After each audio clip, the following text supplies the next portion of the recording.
Hey everyone, welcome back to the channel. So today, before we deep dive into today's topic, one quick question to all. Have you ever created a simple Pojo class in Java? You know, right? Like we have to create getters, setters, we have to override equals, hashCode, toString methods by ourselves. So by the time you finish writing, half of your day is already gone, right? So Kotlin said enough and brought us the data classes. So today you will not only understand what they are, you will remember them forever with real-time examples. Okay. So that is what the agenda for today. We will understand and we will learn what is a data class in Kotlin. And before we deep dive, we actually see the quick roadmap. So you should all know that what is coming. The first one is what is a data class, followed by why we even need one, then some real life relatable examples, followed by some code demos. Then we will see and understand how copy equals toString and component override functions works in data class. Then common mistakes which usually the developers make, and where not to use the data classes, and some Android real world use cases. All right. So let's understand and let's begin with the definition of what is a data class. So a data class is a special class in Kotlin created just to hold the data. It automatically generates the equals, hashCode, toString, copy, and componentN functions. So this is how the data class is created. Data class user, well name of string type, well age of integer type.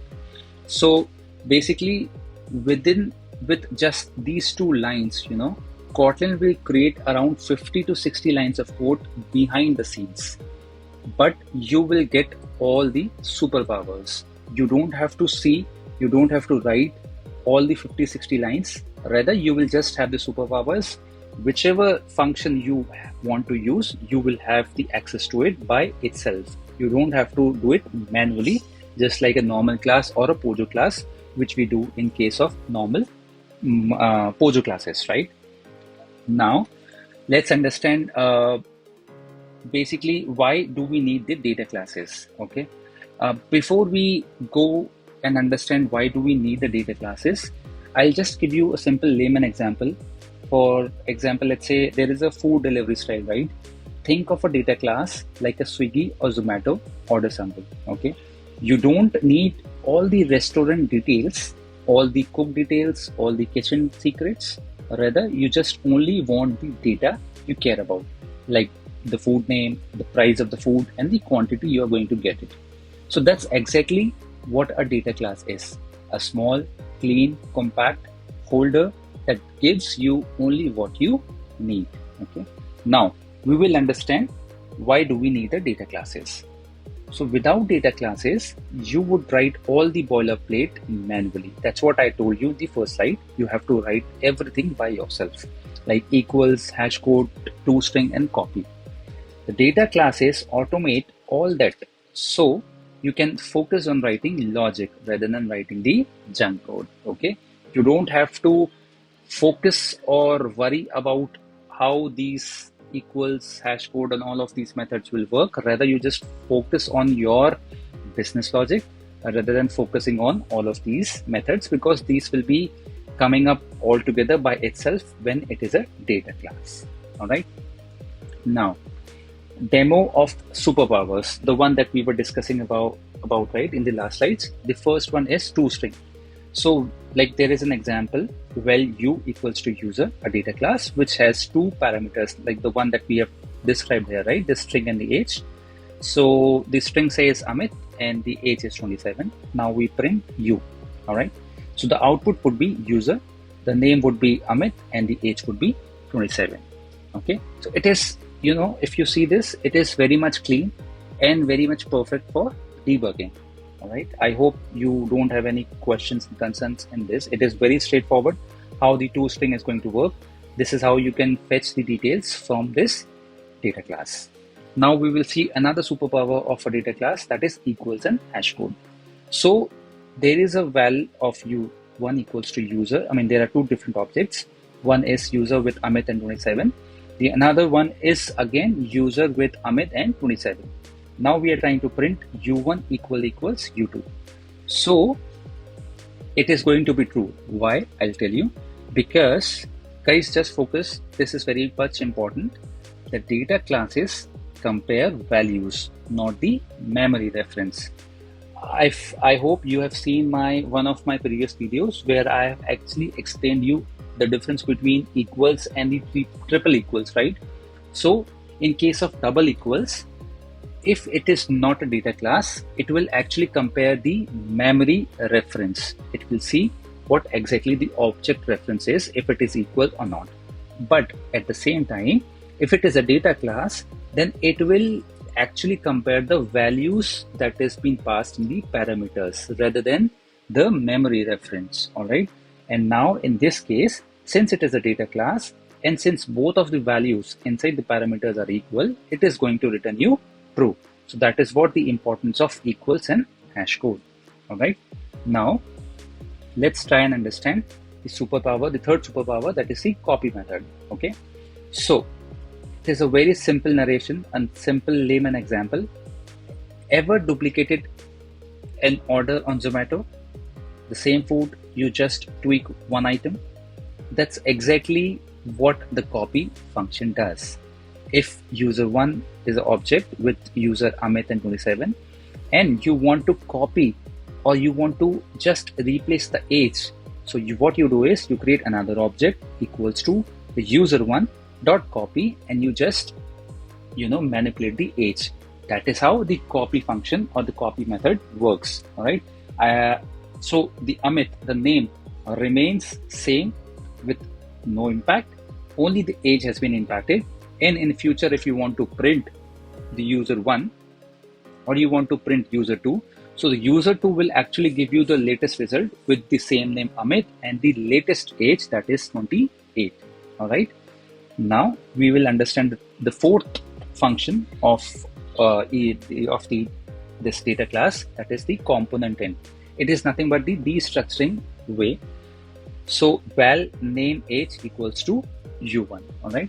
It is very much perfect for readability, and that is how the Kotlin provides the destructuring in using the data classes. All right. And that's how the componentN function works. Now we will read some real life analogy. Okay, so a normal class is like a full student profile in a school, all right, which will have name, address, subjects, attendance, marks, behavior notes, and parent details. A data class is just the ID card, like the main things what you want on the ID card, right? The name, the roll number, and the class, just the essential things, right? That is what the data class is used for. Rather than providing the entire details, it will just provide you the main details, highlighting the essentials. All right. Now we will see some use cases in Android using the data classes. So you will use data classes everywhere in Android. That's absolutely true. Like for example, API responses, room entities, UI models, state classes, navigation models, DTOs and domain models, and form data. So these are some real-time or real use cases where the data class will be definitely used.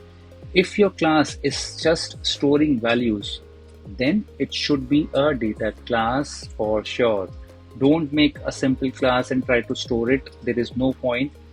We have the opportunity, we have the option in Kotlin to make use of the data class. Just go ahead and make use of it. All right. Now, one important thing, where not to use data classes. This is where the beginners makes mistake. Do not use data classes when business logic is inside the class. That is absolutely right. Class represents something mutable. You don't need equals or hashCode.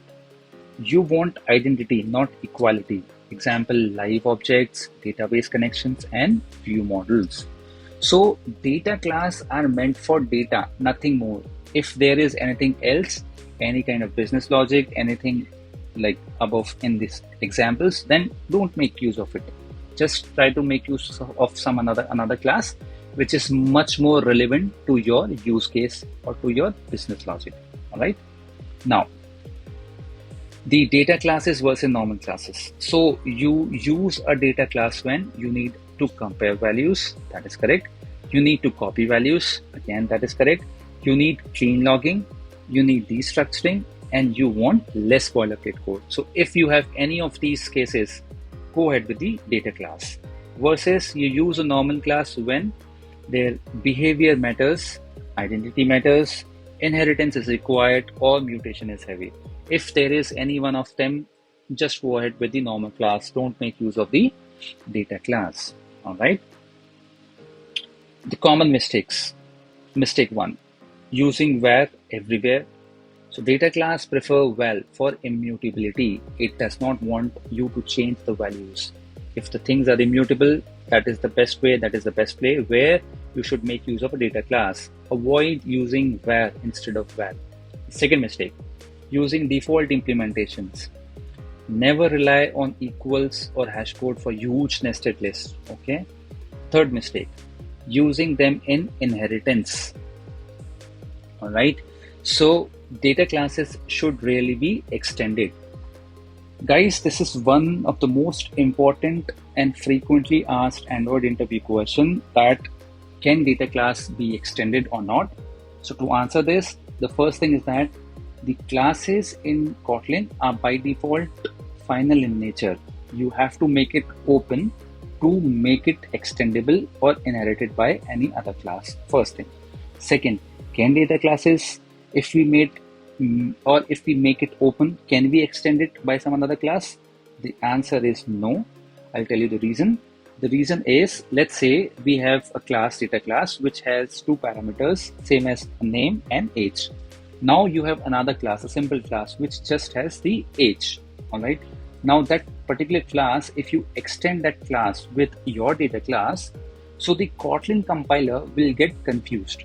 It will see, okay, so data class is meant for to create the override methods for the parameters that you're passing, right, by default.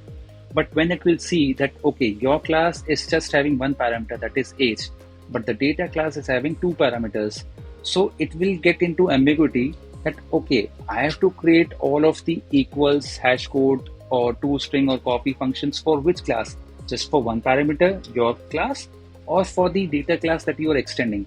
So to avoid such ambiguity, Kotlin has restricted simply and says that you cannot extend the data class, you cannot inherit the data class.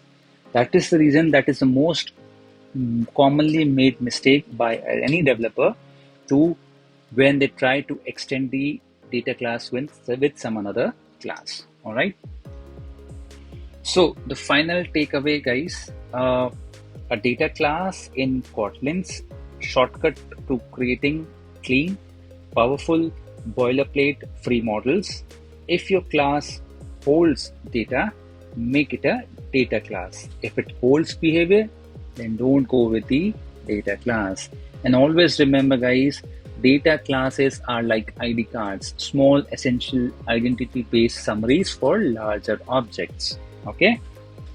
So, all right, folks, that's everything about Kotlin data classes explained in the most human and relatable way possible. If this video has helped you understand the data classes more easily, then just drop a like, comment your doubts, and definitely subscribe to the channel, because I'm dropping more and more Kotlin and Android mastery topics that will make you stand out. All right, I'll see you in the next one.